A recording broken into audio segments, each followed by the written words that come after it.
The Case Marine, GUMA's waterproof soft case for smartphones, has a waterproof rating of IPX8, which is the highest class in JIST, Japan Industrial Standards.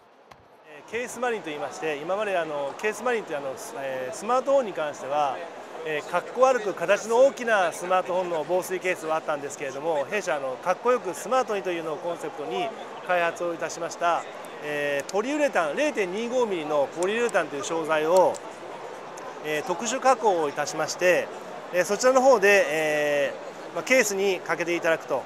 こちらの方がケースなんですけれども、0.25 ミリ通常のアクリル板がありまして、スマートフォン、iPhone、Galaxy S2 などに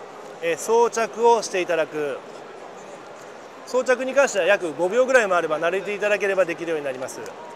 で装着をしていただいた状態で、今開口部分というのは開いているんですけれども、この状態でお水の中に入れていただいても生活防水が対応されています。それとですね、こちらの方に裏の方にシールを貼っていただくと、オキエンジニアリングの方で認証していただいた、IPX8 日本の方で最高等級の実規格の防水機能を持っていただいた商品です。これで水深10メーターまで OK という形になります。Because the case is just 0.25 millimeter thick,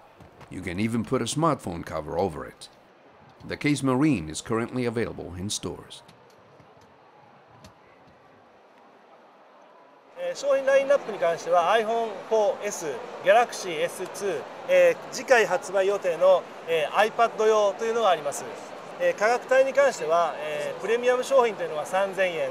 ライトが1200円という形で消費税別なんですけどなっています。iPad に関しては、約4000円ぐらいで発売を予定しています。